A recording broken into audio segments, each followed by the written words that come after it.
Programa 26. La organización política del mundo. Cotidianamente utilizamos mapas de división política para realizar diferentes actividades en la escuela, pero ¿se han preguntado por qué las fronteras y los países tienen formas y tamaños tan diferentes? ¿Y por qué solo pueden andar libremente hasta la frontera de su país? La forma que tienen los países depende del territorio que les pertenece y de los hechos históricos que han definido su extensión. Existen territorios muy grandes como el de Rusia y otros muy pequeños como Suiza. Para ilustrar cómo se conforma el territorio de un país, vamos a tomar como ejemplo el nuestro. México está conformado por el suelo y subsuelo dentro del continente, por más de 350 islas, el espacio aéreo sobre el territorio y el mar territorial.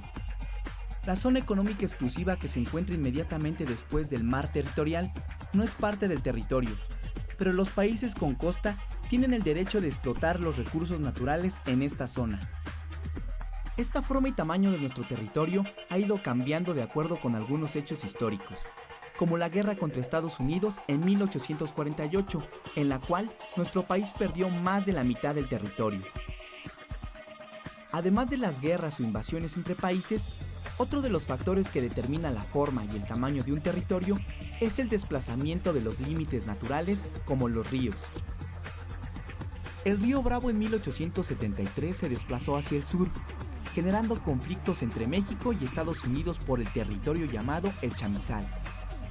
El territorio también es un elemento cultural, ya que sus características influyen y a la vez reflejan las relaciones sociales, económicas, políticas y culturales de la población que lo habita.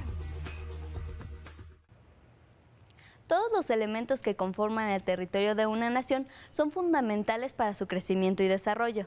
Para delimitarlo y evitar conflicto con otros países, se han establecido las fronteras.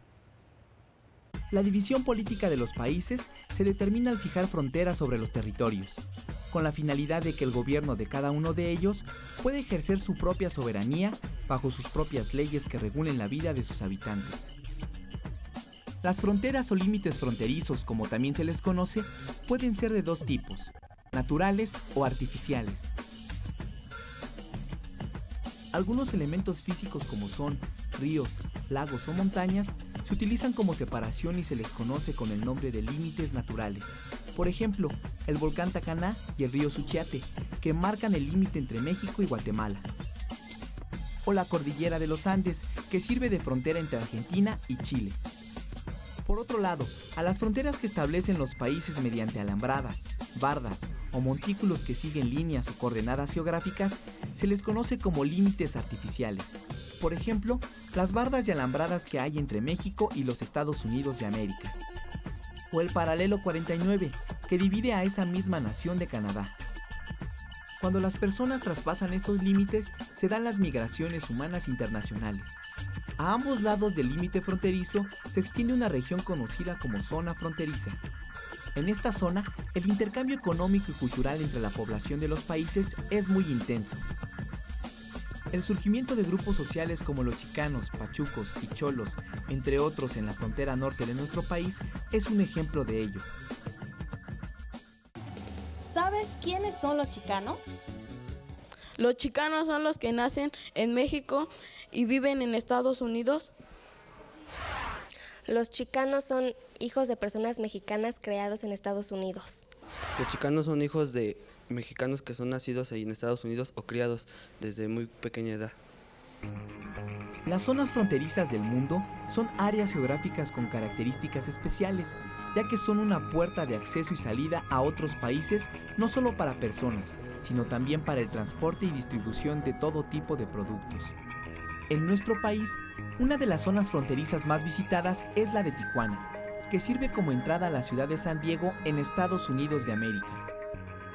En esta zona, los residentes de uno y otro lado de la frontera suelen cruzar de un país a otro para llevar a cabo actividades laborales, turísticas o comerciales, combinando el modo de vida de ambos países, los idiomas y tradiciones, y creando una identidad cultural propia y nuevas formas de convivencia.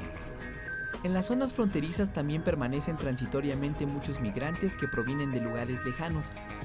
Se quedan un tiempo en trabajos temporales mientras logran cruzar la frontera y de este modo contribuyen al intercambio de costumbres y formas de vida. En la zona fronteriza que comparten México y los Estados Unidos de América, las mezclas de culturas y estilos de vida generan nuevas identidades con características singulares. Pero estas diferencias pueden provocar conflictos como discriminación y violencia. Esto no pasa solo en México, es un fenómeno que se presenta a nivel mundial. En todos los continentes se han producido conflictos fronterizos entre países que buscan extender sus territorios. Otra causa de conflicto ha sido la falta de una delimitación clara de las fronteras, muchas veces debido al comportamiento o características naturales del terreno. Un ejemplo es la frontera entre Pakistán, China e India, en la región de los Himalaya.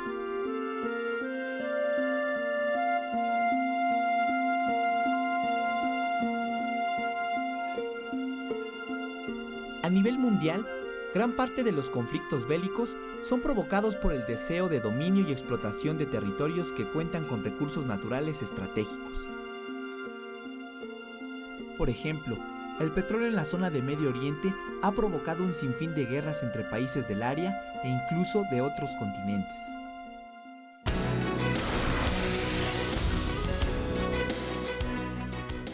¿Sabías que, a lo largo de la historia de la humanidad, se han librado muchas guerras por conflictos territoriales?